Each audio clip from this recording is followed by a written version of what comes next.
নেত্রী শেখ হাসিনার দৃঢ়তা আপনারা দেখেছেন, তার স্টেটসম্যানশিপ দেখেছেন, এবং তার যে তিনি যে আসলেই আসলেই আসলেই একজন সারা পৃথিবীর মধ্যে একজন উন্নত মানের রাজনীতিবিদ, রাষ্ট্রনায়ক, সেটা আবার তিনি তার এই সুলিখিত সুপঠিত এই স্টেটমেন্টটি দিয়ে প্রমাণ করেছেন। প্রধানমন্ত্রী শেখ হাসিনা সারা পৃথিবীর সাংবাদিকদের উদ্দেশ্যে একটা বক্তব্য রেখেছেন। বক্তব্যটা ছিল ইংরেজিতে।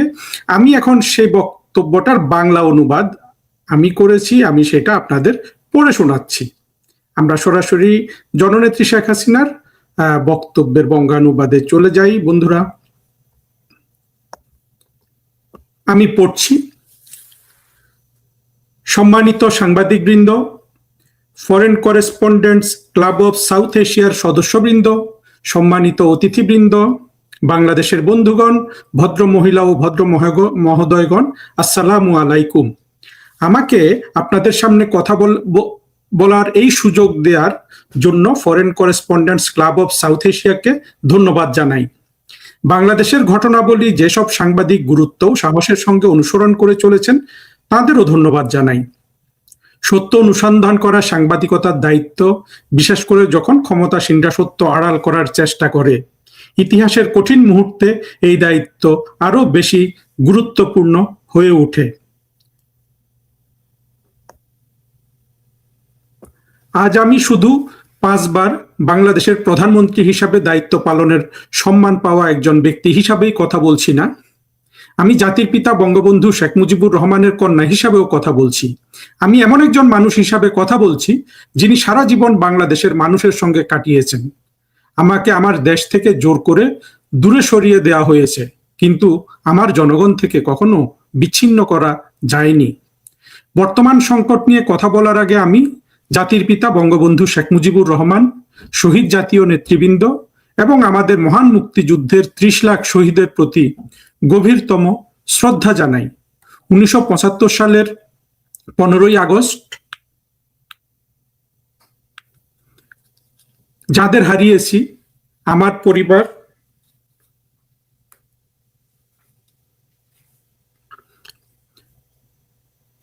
পরিবারের সেই সদস্যদেরও গভীর শোকের সঙ্গে স্মরণ করছি। আজ আমার প্রিয় ভাই শেখ কামালের জন্মদিনও। তিনি ছিলেন একজন বীর মুক্তিযোদ্ধা, যুবনেতা, ক্রীড়া সংগঠক ও সাংস্কৃতিক কর্মী। তার জীবন বাংলাদেশের তরুণ প্রজন্মের সাহস, সৃজনশীলতা ও দেশপ্রেমের প্রতীক ছিল। আজ আমি তাকে গভীর ভালোবাসা, বেদনা ও গর্বের সঙ্গে স্মরণ করছি। গত 2 বছর ধরে আমি আমার প্রিয় বাংলাদেশের দুর্দশা দেখছি। আমি কথা বলেছি সেই সব মায়ের সঙ্গে যারা তাদের সন্তান হারিয়েছেন, সেই সব শ্রমিকের সঙ্গে যারা চাকরি হারিয়েছেন, সেই সব পরিবারের সঙ্গে যারা নিত্য প্রয়োজনীয় পণ্য কিনতে হিমশিম খাচ্ছেন, সেই সব নারীর সঙ্গে যারা অপমান ও ভয়ের মধ্যে বসবাস করছেন, এবং সেই সব তরুণের সঙ্গে যারা নিজেদের দেশের আর কোনো ভবিষ্যৎ দেখতে পাচ্ছেন না। আওয়ামী লীগের নেতাকর্মীদের আত্মগোপনে যেতে বাধ্য করা হয়েছে। ভয় ঢুকে পড়েছে ঘরে, কর্মস্থলে ও শিক্ষাঙ্গনে। এটি সেই বাংলাদেশ নয় যা আমরা গড়ে তুলেছিলাম। এটি সেই বাংলাদেশ নয় যার জন্য 1971 সালে 30 লাখ মানুষ জীবন উৎসর্গ করেছিলেন। আমি 2024 সালের জুলাই ও আগস্টের সত্য দিয়ে শুরু করতে চাই। বিশ্বের সামনে একটি বড় মিথ্যা বারবার বলা হয়েছে। আন্দোলনটি নাকি কেবল একটি শান্তিপূর্ণ ছাত্র আন্দোলন ছিল। এটি মোটেও সত্য নয়। শুরু থেকে আমার সরকার সংলাপ, আইনি প্রক্রিয়া ও ধৈর্যের মাধ্যমে শান্তিপূর্ণভাবে বিষয়টির সমাধান করার চেষ্টা করেছে, কিন্তু সংস্কারের ভাষার আড়ালে সংগঠিত গোষ্ঠীগুলো ছাত্রদের দাবিকে একটি সহিংস রাজনৈতিক অস্ত্রে পরিণত করার জন্য কাজ করছিল। 2018 সালে ছাত্রদের দাবির প্রতি সাড়া দিয়ে আমরা কোটা ব্যবস্থা বাতিল করেছিলাম। 2024 সালে হাইকোর্ট সেই সিদ্ধান্ত বাতিল করলে সরকার আপিল করে, কারণ আমরা কোটা বাতিলের সিদ্ধান্ত বহাল রাখতে চেয়েছিলাম। আমি ব্যক্তিগতভাবে ছাত্রদের সঙ্গে সংলাপের উদ্যোগ নিয়েছিলাম এবং তাদের গণভবনে আমন্ত্রণ জানিয়েছিলাম। 3 জন মন্ত্রীও তাদের সঙ্গে আলোচনা করেছিলেন। তাদের যৌক্তিক দাবিগুলো মেনে নেওয়া হয়েছিল। আমরা বলেছিলাম প্রয়োজন হলে আইন প্রণয়নের মাধ্যমে স্থায়ী সমাধান করা যেতে পারে। আমরা সংলাপের পথ বেছে নিয়েছিলাম, আমরা ধৈর্যের পথ বেছে নিয়েছিলাম, আমরা শান্তিপূর্ণ পথ বেছে নিয়েছিলাম, কিন্তু আন্দোলনের কোনো দৃশ্যমান বা দায়িত্বশীল নেতৃত্ব ছিল না। যখনই আলোচনা এগিয়ে যাচ্ছিল, অদৃশ্য জায়গা থেকে নতুন নির্দেশনা আসছিল, দাবি বদলে যাচ্ছিল। কোটা সংস্কার আন্দোলনকে আমার পদত্যাগের এক দফা দাবিতে পরিণত করা হলো, পরিকল্পিত ভাবে মিথ্যা প্রচারণা চালানো হলো, প্রকৃত ছাত্রদের আবেগকে প্রভাবিত করা হয়েছিল, আর সংগঠিত গোষ্ঠীগুলো সহিংসতা ও সরকার পরিবর্তনের আড়াল হিসেবে তাদের আন্দোলনকে ব্যবহার করেছিল। পরে মুহাম্মদ ইউনূস নিজেই বলেছিলেন, এটি ছিল একজন মাস্টার মাইন্ডের নেতৃত্বে অত্যন্ত নিখুঁতভাবে পরিকল্পিত আন্দোলন। তার নিজের কথাই সত্য প্রকাশ করেছে। এটি নিছক স্বতঃস্ফূর্ত ছাত্র প্রতিবাদ ছিল না, এটি ছিল সংগঠিত ও পরিচালিত একটি কার্যক্রম, যা ব্যালট বাক্সের বাইরে ক্ষমতায় যাওয়ার পথ তৈরির জন্য ব্যবহার করা হয়েছিল। 15 জুলাই থেকে আন্দোলনের চরিত্র বদলে যায়। হত্যা, অগ্নিসংযোগ, হামলা ও লুটপাট শুরু হয়। রাষ্ট্রীয় সম্পদ ধ্বংস করা হয়। বাংলাদেশ টেলিভিশনে হামলা চালিয়ে আগুন দেয়া হয়। সেতু ভবন, স্বাস্থ্য অধিদপ্তর, ইপিআই টিকাদান কর্মসূচির ভবন, ফার্মগেট মেট্রো রেল স্টেশন, হানি ফ্লাইওভার, মহাখালী এলিভেটেড এক্সপ্রেসওয়ে, বিজ্ঞান ও গবেষণা স্থাপনা, দুর্যোগ ব্যবস্থাপনা কার্যালয়, জাতীয় ডাটাবেজ কেন্দ্র, কোভিড-19 বিশেষায়িত হাসপাতাল, ঢাকা মেডিকেল বিশ্ববিদ্যালয়, আবাসিক হোটেল, শিক্ষা প্রতিষ্ঠান, ব্যবসা প্রতিষ্ঠান এবং নরসিংদী জেলা কারাগার সহ বিভিন্ন কারাগারে হামলা, ভাঙচুর এবং অগ্নিসংযোগ করা হয়। সারা দেশে আওয়ামী লীগের কার্যালয় ভাঙচুর করা হয়, নেতাকর্মীদের উপর হামলা চালানো হয় এবং তাদের হত্যা করা হয়। আমার সরকারের সঙ্গে যুক্ত মন্ত্রী ও জ্যেষ্ঠ ব্যক্তিদের বাড়িঘর লুটপাট করে আগুন দেয়া হয়। গণমাধ্যমকেও লক্ষ্যবস্তু করা হয়। প্রায় 50টি গণমাধ্যম কেন্দ্র, বেসরকারি টেলিভিশন স্টেশন ও সংবাদপত্রের কার্যালয়ে হামলা বা অগ্নিসংযোগ করা হয়। মোহাম্মদ শাকিল হোসেন, মেহেদী হাসান, তাহির জামান, প্রিয়, এটিএম তুরাব, প্রদীপ কুমার ভৌমিক ও সোহেল আকাঞ্জি সহ সাংবাদিকদের হত্যা করা হয়। আইন শৃঙ্খলা রক্ষাকারী বাহিনীর উপর সংগঠিত হামলা চালানো হয়। কর্মকর্তাদের হত্যা করা হয়। মরদেহ ফ্লাইওভারে ঝুলিয়ে রাখা হয়। প্রায় 460টি থানা ও পুলিশ ফাঁড়িতে আগুন দেয়া হয়। ভবনের ভেতরে পুলিশ সদস্যদের আটকে রাখা হয়। অস্ত্র লুট করা হয়। কর্মকর্তাদের পিটিয়ে হত্যা করা হয়। নির্যাতিত পুলিশ সদস্যদের তথ্য অনুযায়ী অন্তত 3000 সদস্য নিহত, আক্রান্ত, নির্যাতিত অথবা গুরুতর সহিংসতার শিকার হয়েছেন। তাই আমি একটি সহজ প্রশ্ন করি, এমন পরিস্থিতিতে আইন শৃঙ্খলা রক্ষাকারী বাহিনীর দায়িত্ব কি? যখন থানা পুড়িয়ে দেওয়া হয়, সরকারি ভবনে হামলা চালানো হয়, জনসাধারণের অবকাঠামো ধ্বংস করা হয়, কর্মকর্তাদের হত্যা করা হয় এবং অস্ত্র লুট করা হয়, তখন জীবন ও সম্পদ রক্ষায় রাষ্ট্রের কি কোনো দায়িত্ব নেই? প্রত্যেক দেশেই নাগরিক, রাষ্ট্রীয় প্রতিষ্ঠান এবং নিজেদের জীবন রক্ষার দায়িত্ব আইন শৃঙ্খলা রক্ষাকারী বাহিনীর রয়েছে। এটি কোনো অপরাধ নয়। আইন তাদের যে দায়িত্ব দিয়েছে সেটি তারা পালন করেন। একই সঙ্গে আমি চেয়েছিলাম সত্য প্রকাশিত হোক। সে কারণেই 18 জুলাই আমি একটি বিচার বিভাগীয় তদন্ত কমিশন গঠন করি। এর উদ্দেশ্য ছিল পরিষ্কার, প্রতিটি হতাহতের ঘটনা তদন্ত করতে হবে, প্রতিটি সহিংস ঘটনার অনুসন্ধান করতে হবে এবং প্রতিটি পরিবারকে সত্য জানার অধিকার নিশ্চিত করতে হবে। আমি নিহতদের পরিবারের সঙ্গে সাক্ষাৎ করেছি, আহতদের দেখতে গিয়েছি এবং তাদের সর্বোচ্চ মানের চিকিৎসা দেওয়ার জন্য কর্তৃপক্ষকে নির্দেশ দিয়েছি। 1 আগস্ট আমি তদন্ত কমিশনকে 3 সদস্যের কমিশনে সম্প্রসারিত করি, যাতে তদন্ত আরো বিস্তৃত, বিশ্বাসযোগ্য ও পূর্ণাঙ্গ হতে পারে। কিন্তু ক্ষমতা দখলের পর মুহাম্মদ ইউনূসের নেতৃত্বাধীন অবৈধ অন্তর্বর্তী সরকার সেই তদন্ত বন্ধ করে দেয়। তারা সত্য প্রকাশিত হতে দেয়নি। হত্যাকাণ্ডে জড়িতদের দায় মুক্তি দিয়েছে। তারা যদি সত্যি বিচার চাইতো, তাহলে তদন্ত বন্ধ করলো কেন? তাদের যদি কিছুই গোপন করার না থাকতো, তাহলে হত্যাকারীদের রক্ষা করলো কেন? একটি সিদ্ধান্তই সত্য বলে দেয়, তারা বিচার চায়নি, তারা ক্ষমতা চেয়েছে, তারা তদন্ত চায়নি, তারা প্রমাণ চাপা দিতে চেয়েছে। তাদের নিজেদের কথাই সত্য প্রকাশ করেছে। এনসিপির একজন নেতা বলেছেন, পুলিশ হত্যা এবং মেট্রো রেলে আগুন না দিলে বিপ্লব সফল হতো না, তথাকথিত বিপ্লব। সিরাজগঞ্জে বিএনপির একজন নেতাও প্রকাশ্যে বলেছেন আন্দোলন সফল করার জন্য এনায়েতপুর থানায় আগুন দেওয়া হয়েছিল এবং পুলিশ সদস্যদের হত্যা করা হয়েছিল। এসব বক্তব্য প্রমাণ করে জুলাই আগস্টের আন্দোলন নিছক কোটা সংস্কার আন্দোলন ছিল না। গোপন নির্দেশনা, সংগঠিত সহিংসতা ও প্রচারণার মাধ্যমে এটি সাংবিধানিক ব্যবস্থার উপর একটি সমন্বিত আক্রমণে পরিণত হয়েছিল। ষড়যন্ত্র 5 আগস্টে শেষ হয়নি। 5 আগস্টের পর সহিংসতা রাজনৈতিক নিপীড়নের অভিযানে পরিণত হয়। 16 জুলাই ঢাকা কলেজের ছাত্র ও ছাত্রলীগ কর্মী সবুজ আলীকে হত্যার মধ্য দিয়ে হত্যাকাণ্ড শুরু হয়েছিল, তা এখনো থামেনি। আওয়ামী লীগের নেতাকর্মীদের হত্যা ও গুম করা হচ্ছে, গ্রেপ্তার করা হচ্ছে, ঘরবাড়ি থেকে বিতাড়িত করা হচ্ছে এবং মিথ্যা মামলায় জড়িয়ে দেয়া হচ্ছে। অন্তত 10,000 মানুষ নিহত বা গুম হয়েছেন। গত 2 বছরে প্রায় 6,50,000 মানুষকে গ্রেপ্তার করা হয়েছে। প্রায় 3,500টি মামলা দায়ের করা হয়েছে, যাতে প্রায় 4,50,000 নেতা কর্মী ও সমর্থককে আসামি করা হয়েছে। আরো 10 লক্ষের বেশি মানুষকে অজ্ঞাতনামা আসামি হিসাবে অন্তর্ভুক্ত করা হয়েছে। ছাত্রলীগ, যুবলীগ ও অন্যান্য সহযোগী সংগঠনের নারী কর্মীরা হেফাজতে নির্যাতন, অপমান ও লাঞ্ছনার শিকার হচ্ছেন। নির্যাতন, চিকিৎসা না দেওয়া, খাদ্য থেকে বঞ্চিত করা, অবহেলা ও মৌলিক অধিকার অস্বীকারের নথিবদ্ধ অভিযোগের মধ্যে অনেক নেতাকর্মী কারাগারেও মারা গেছেন। এই নিপীড়ন শুধু আওয়ামী লীগের মধ্যে সীমাবদ্ধ নয়। সংখ্যালঘু সম্প্রদায়ের সদস্য, বিচারক, আইনজীবী, বুদ্ধিজীবী, সাংস্কৃতিক ব্যক্তিত্ব, সাংবাদিক, পেশাজীবী, শ্রমিক, কৃষক ও সাধারণ নাগরিকদের উপর হামলা চালানো হয়েছে, গ্রেপ্তার করা হয়েছে অথবা মামলায় আসামি করা হয়েছে। মুক্তিযুদ্ধের চেতনার পক্ষে দাঁড়ানো কেউই নিরাপদ নন। আমাদের মুক্তিযুদ্ধের প্রতীক ও স্মৃতিচিহ্ন ধ্বংস করা হয়েছে। মুক্তিযোদ্ধাদের জুতার মালা পরিয়ে অপমান করা হয়েছে। ধানমন্ডি 32 নম্বরে জাতির পিতা বঙ্গবন্ধু শেখ মুজিবুর রহমানের ঐতিহাসিক বাড়িতে হামলা চালিয়ে ধাপে ধাপে ধ্বংস করা হয়েছে।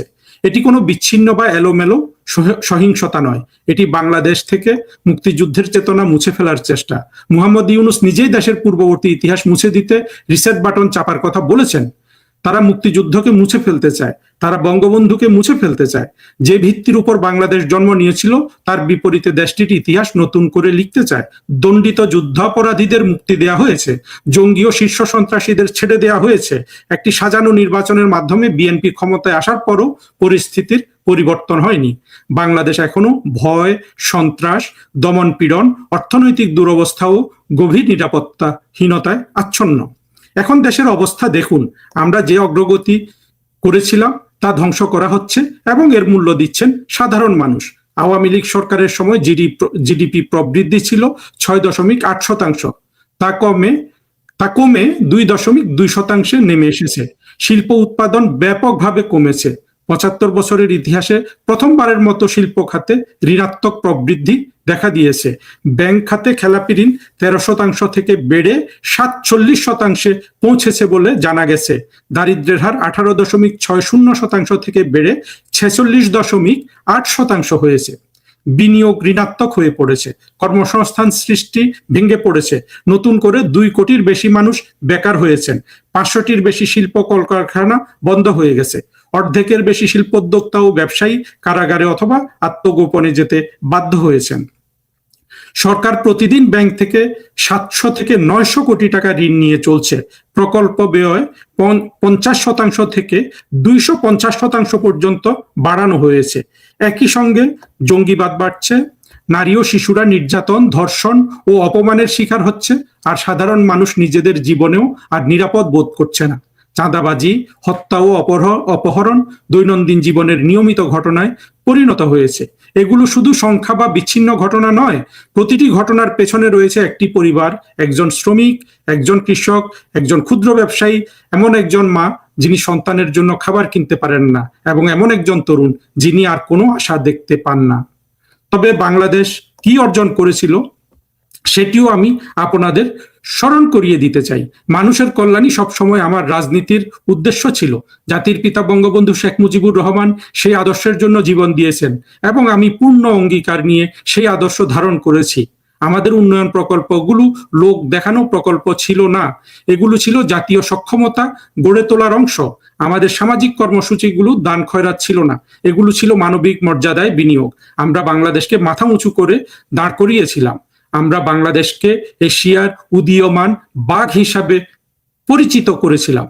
প্রধানমন্ত্রী হিসাবে আমার 5 মেয়াদে আমরা দীর্ঘমেয়াদী পরিকল্পনা, সুষ্ঠু আর্থিক ব্যবস্থাপনা এবং শৃঙ্খলাপূর্ণ বাস্তবায়নের মাধ্যমে বাংলাদেশকে একটি শক্ত ভিত্তির উপর দাঁড় করিয়েছিলাম।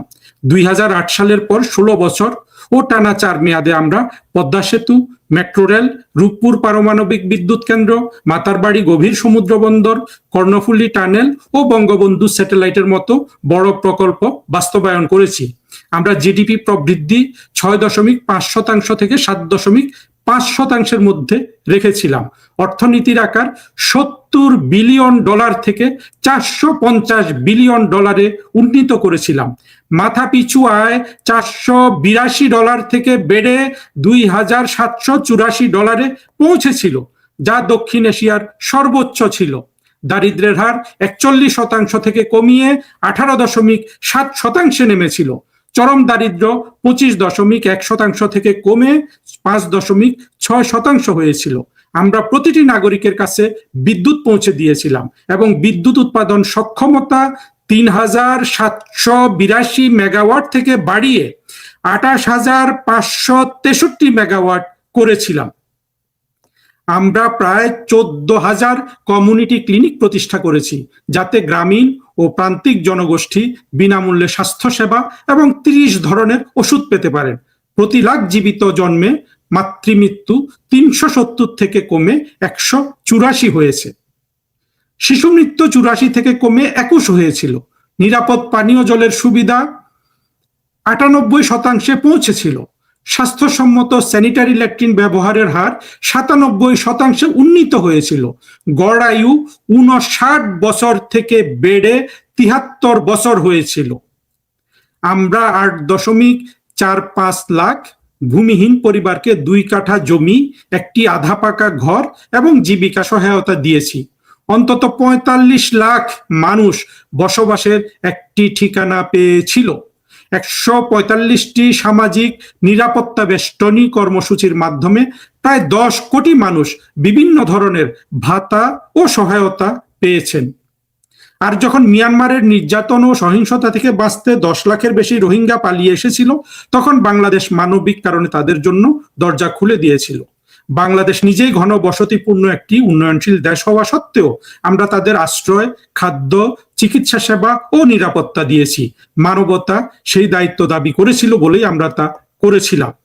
তাই আজ যারা আমার দেশ ত্যাগে আনন্দ করছিলেন, তাদের কাছে আমি প্রশ্ন করি, আপনারা আসলে কি পেয়েছেন? আপনারা কি গণতন্ত্র পেয়েছেন? নিরাপত্তা পেয়েছেন? মত প্রকাশের স্বাধীনতা পেয়েছেন? জিনিসপত্রের দাম কি কমেছে? সাধারণ পরিবার কি প্রতিদিনের প্রয়োজনীয় পণ্য কিনতে পারছে? মানুষ কি নিরবচ্ছিন্ন জ্বালানি ও বিদ্যুৎ পাচ্ছে? অর্থনীতি কি শক্তিশালী হয়েছে? গত 2 বছরে আপনারা কি সামান্যতম উন্নয়নও দেখেছেন? নারীরা কি নিরাপদ? শিশুরা কি নিরাপদ? সংখ্যালঘুরা কি নিরাপদ? সাংবাদিক, শিক্ষক, শিল্পী ও বুদ্ধিজীবীরা কি নিরাপদ? বাংলাদেশ সমৃদ্ধ, মর্যাদা ও আত্মবিশ্বাসের পথে এগিয়ে যাচ্ছিল। 2024 সালের আগস্টের পর দেশকে ভয়, প্রতিহিংসা, দুর্ভোগ ও অনিশ্চয়তার দিকে ঠেলে দেয়া হয়েছে। আমি বাংলাদেশের তরুণদের সঙ্গেও সরাসরি কথা বলতে চাই। কাউকে আপনাদের শক্তিকে ধ্বংসের অস্ত্রে পরিণত করতে দেবেন না। প্রশ্ন করুন, দাবি তুলুন, অন্যায় দেখলে প্রতিবাদ করুন, এটি আপনাদের অধিকার। কিন্তু নিজের চোখে সত্য দেখুন, বুঝুন কে আপনাদের ভবিষ্যৎ গড়তে চায় আর কে আপনাদের ক্ষোভকে ক্ষমতার যাওয়ার সিঁড়ি হিসাবে ব্যবহার করতে চায়। উগ্রবাদ বা প্রতিহিংসার রাজনীতির হাতিয়ার হবেন না। জ্ঞান, প্রযুক্তি, দক্ষতা ও মানবিকতার মাধ্যমে বাংলাদেশকে গড়ে তুলতে হবে। ধ্বংসের মাধ্যমে একটি রাষ্ট্র গড়ে ওঠে না। কঠোর পরিশ্রম, শৃঙ্খলা ও দায়িত্ববোধের মাধ্যমেই রাষ্ট্র গড়ে ওঠে। ব্যক্তিগত পছন্দ অপছন্দের ঊর্ধ্বে উঠে দেশের বাস্তবতার দিকে তাকান। বাংলাদেশকে রক্ষা করতে হলে গণতন্ত্র, আইনের শাসন এবং জনগণের অধিকার পুনঃপ্রতিষ্ঠা করতে হবে। বাংলাদেশের তরুণদের ঐক্য ও দায়িত্বশীলতার সঙ্গে এই সংগ্রামে অংশ নিতে হবে। আপনারাই আমাদের দেশের ভবিষ্যৎ। আমি এও বিশ্বাস করি যে বাংলাদেশে জাতীয় পুনর্মিলন প্রয়োজন। দেশের ক্ষত নিরাময় প্রয়োজন, কিন্তু পুনর্মিলনের অর্থ দায় মুক্তি হতে পারে না। যারা দেশের বিরুদ্ধে ষড়যন্ত্র করেছে, অপরাধ করেছে এবং মানুষের দুর্ভোগের কারণ হয়েছে, তাদের যথাযথ আইনি প্রক্রিয়ার মাধ্যমে বিচারের মুখোমুখি হতে হবে। ভুক্তভোগীদের আইনি সুরক্ষা ও যথাযথ ক্ষতিপূরণ দিতে হবে। বাংলাদেশের সংকট শুধু অভ্যন্তরীণ সংকট নয়, এটি আঞ্চলিক শান্তি, নিরাপত্তা, বাণিজ্য, উন্নয়ন ও মানবিক মর্যাদাকে প্রভাবিত করে। সে কারণেই আমি আন্তর্জাতিক সম্প্রদায় এবং বাংলাদেশের সব বন্ধুর প্রতি আহ্বান জানাই, গণতন্ত্র, ন্যায় বিচার ও শান্তির সংগ্রামে বাংলাদেশের জনগণের পাশে দাঁড়ান। একটি স্থিতিশীল বাংলাদেশ দক্ষিণ এশিয়া, বঙ্গোপসাগরীয় অঞ্চল, উন্নয়ন ও সহযোগী এবং গণতন্ত্র, আইনের শাসন ও ন্যায় বিচারে বিশ্বাসী সব দেশের জন্য গুরুত্বপূর্ণ। আগামী দশক পুনরুদ্ধার ও নবযাত্রার দশক হতে পারে, তবে কেবল তখনই যখন গণতন্ত্র পুনঃপ্রতিষ্ঠিত হবে এবং জনগণকে নিজেদের ভবিষ্যৎ নির্ধারণের সুযোগ দেয়া হবে। সে কারণেই আমি আমার দাবিগুলো স্পষ্টভাবে তুলে ধরছি।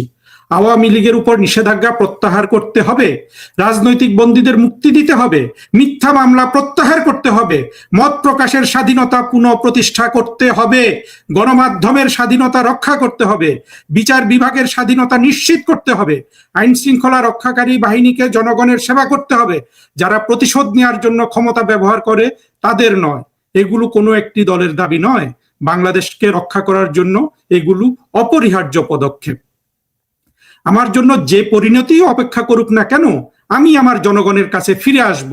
আমার প্রিয় দেশবাসী যখন কষ্টে আছে তখন আমি দূরে থাকতে পারি না। আমি জানি আমাকে আটক করা হতে পারে, কারাগারে পাঠানো হতে পারে, সাজানো মামলায় দেয়া রায় কার্যকর করার চেষ্টা করা হতে পারে, কিন্তু ভয় জনগণের প্রতি আমার দায়িত্ব নির্ধারণ করতে পারে না। ব্যক্তিগত নিরাপত্তার হিসাব নিকাশ থেকে আমার জীবন বহু আগেই ঊর্ধ্বে উঠে গেছে। 1975 সালে আমি আমার পরিবার হারিয়েছি, 6 বছর নির্বাচনে কাটিয়েছি। দেশে ফেরার পর সামরিক শাসন, স্বৈরাচার, হত্যা চেষ্টা ও রাজনৈতিক ষড়যন্ত্রের বিরুদ্ধে লড়েছি। এমনকি 2004 সালের 21শে আগস্টের গ্রেনেড হামলাও আমাকে থামাতে পারেনি। আমি নিজের ভবিষ্যৎ নিয়ে উদ্বিগ্ন নই, আমি বাংলাদেশের ভবিষ্যৎ নিয়ে উদ্বিগ্ন। আমি ফিরতে চাই কারণ জনগণ নিরাপত্তা, উন্নয়ন ও সমৃদ্ধি ও শান্তির অধিকারী। তারা এমন একটি রাষ্ট্রের অধিকারী হতে চায় যা তাদের রক্ষা করবে, এমন একটি অর্থনীতির অধিকারী হতে চায় যা তাদের সুযোগ দেবে, এবং এমন একটি গণতন্ত্রের অধিকারী হতে চায় যা তাদের অধিকার নিশ্চিত করবে। আমার প্রত্যাবর্তন এবং আওয়ামী লীগের গণতান্ত্রিক প্রক্রিয়ায় প্রত্যাবর্তন ক্ষমতার জন্য নয়, এটি বাংলাদেশকে আবার সঠিক পথে ফিরিয়ে আনার জন্য। এটি দেশের উন্নয়ন, অগ্রগতি, অসাম্প্রদায়িকতা ও স্থিতিশীলতার পথকে পুনরুজ্জীবিত করার জন্য। আমি একটি উদ্দেশ্যে বাংলাদেশে ফিরতে চাই, জনগণের পাশে দাঁড়াতে এবং তাদের জীবনমান উন্নত করতে সহায়তা করতে। জনগণই সব ক্ষমতার উৎস। আমি তাদের বিশ্বাস করি, তাদের উপর আমার আস্থা আছে এবং আমি তাদের কাছেই ফিরে আসব। জয় বাংলা, জয় বঙ্গবন্ধু, বাংলাদেশ চিরজীবী হোক।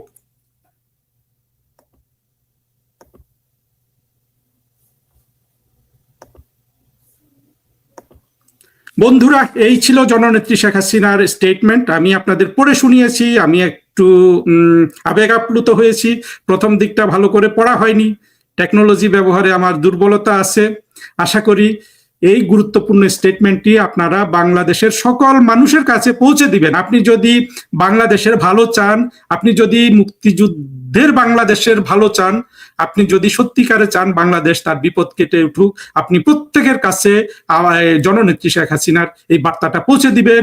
আমি বাংলায় ট্রান্সলেশন করে শুনিয়ে দিলাম আপনাদের। এখন বাকি দায়িত্ব আপনাদের। তবে আমি আরো কিছু দায়িত্ব পালন করব, দায়িত্ব না কাজ করব।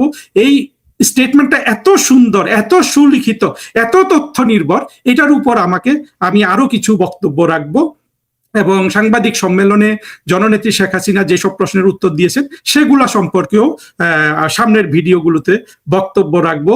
কিন্তু যেটা বলে শেষ করতে চাই সেটা হলো, জননেত্রী শেখ হাসিনার দৃঢ়তা আপনারা দেখেছেন, তার স্টেটসম্যানশিপ দেখেছেন, এবং তার যে তিনি যে আসলেই আসলেই আসলেই একজন সারা পৃথিবীর মধ্যে একজন উন্নত মানের রাজনীতিবিদ, রাষ্ট্রনায়ক, সেটা আবার তিনি তার এই সুলিখিত, সুপঠিত এই স্টেটমেন্টটি দিয়ে প্রমাণ করেছেন। সবার থেকে এখনকার মতো বিদায় নিচ্ছি বন্ধুরা। জয় বাংলা, জয় বঙ্গবন্ধু, জয় জননেত্রী শেখ হাসিনা।